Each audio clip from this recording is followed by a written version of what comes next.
This is Forge Daily with Mackenzie Barwell on the Forge Audio Network. Forge fans, welcome back to another episode, not only of this week, but another month of Forge Daily. Today's October 2nd, 2023. I'm your host, Mackenzie Barwell, here to give you all things Forge FC. We're going to start off the week as we always do, so we'll discuss, what went down from this past weekend, and then listen in on that post-match press conference and look ahead to what we might expect from the team going into their final regular season game. But before we get into all that, as I said, that last regular season matchup coming up, and it is at home this Saturday. So Forge FC is hosting a fan appreciation game, which means there's a lot to be excited about this weekend, more than usual, I should say. So for anyone who decides to come out on Saturday, we've got a couple pregame activities, as always, happening in the Stipley fan zone, that face painting, inflatables. Sparks should also be running around somewhere. But we're also doing giveaways and prizes, so lots to be won, including merch, autographs, gift cards, etc. And then after the game, Tim Hortons Field is hosting a movie on the pitch. Immediately following Families on the Pitch, we've got Spider-Man Across the Spider-Verse that will play on the video board. So if you or your family think you would enjoy some quality time out there, go grab yourself some popcorn and enjoy. I should also mention that the game this Saturday starts at 4 p.m., so this movie won't be starting at 9:30. I suspect the timing will play out a little better and maybe start closer to 6 or 6:30. So all things to keep in mind ahead of this weekend. Rally your friends. I've actually already rallied mine. Okay, now let's talk Halifax versus Forge from Saturday.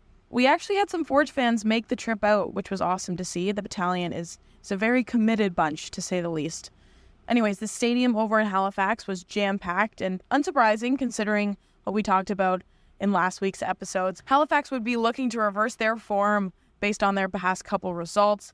One of their first attacks into the final third, just 12 minutes in, Massimo Ferrin, a familiar face who has scored against Forge before, finishes off a header. That would be 3 goals now for Ferrin against Forge this season. Now, Forge FC, of course, looking to respond in the same fashion that they did against Pacific.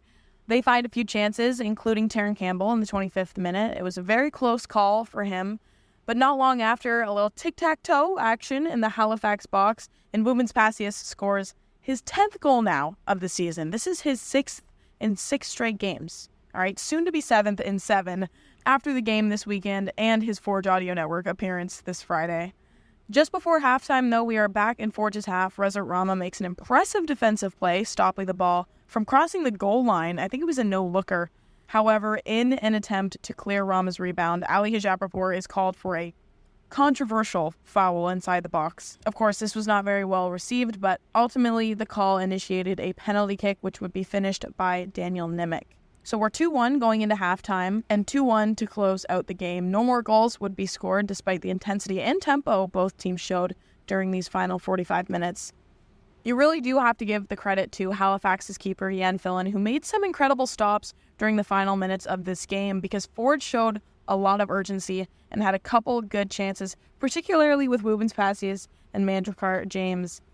So now the Halifax Wanderers set a club record for the most points at home with 28 total, denying Forge what could have been a club record for away points, should Forge have picked up those 3 points on Saturday. But with that, let's move into the post-match press conference because we heard from Kyle Bekker and Coach Bobby after the game, and their comments were brief but summed up their thoughts. So here's what they had to say.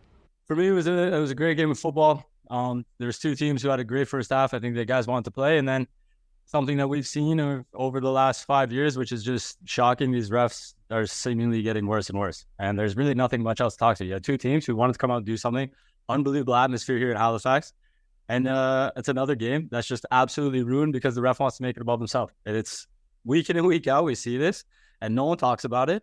And it just gets worse. And no one holds him accountable.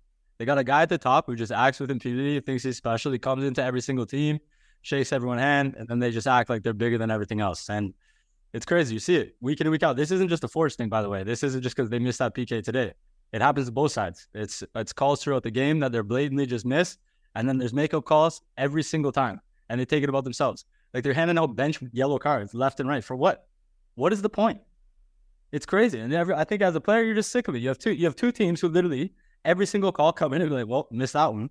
How is that happening? It's everything. It's terrible. So there's really nothing much to talk about the game. We can talk about that. Otherwise, I'm good. You want me to be honest? 2 games in a row where there's 2 penalties that have no business being called. So you can talk about formations, tactics, everything. Mitch, the bottom line is for 5 years, everyone's doing a great job of making sure to move this league forward.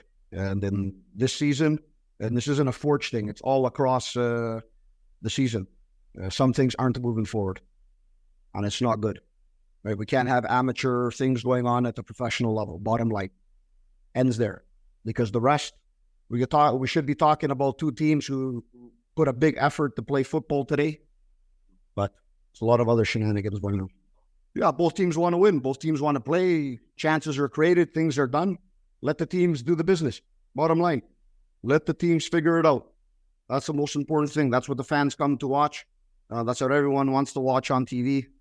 So that's the most important thing for me. Let the teams decide what's going on out there, right? It's not for us to decide as coaches, the fans. It's for the players, right? We're the ones in the end that get judged for our work, of course, because in the end of the day, it comes down to myself as a coach, preparing the team properly. You know, maybe in the end of the day, we didn't prepare the team properly for what we were going to face today. And that's the end of the day. We've dropped points. It's just, you know, it's frustrating because, when you drop points like this, you've done a lot and maybe you didn't deserve to drop those points. Now, obviously, the refereeing was a big point of emphasis following Saturday's game, based on some of those calls that were made and lack thereof, I guess, as well. Both Kyle and Bobby mentioned that this is something that needs to be changed. So I wanted to include something in today's episode from my Q&A with CPL Commissioner Mark Noonan. He was asked a couple times if the quality of the refereeing would be considered in these upcoming seasons and whether or not he has plans on making any adjustments, because the fans had a lot to say about this as well. And he mentioned that there are talks of using VAR, and just to clarify, that is video assistant refereeing. So in the future, potentially we'll see another main video official whose role is to check all the reviewable incidents and recommend calls where possible and clear up any of the obvious errors that may have occurred. So just something that we might see and hopefully do in the 2024 season.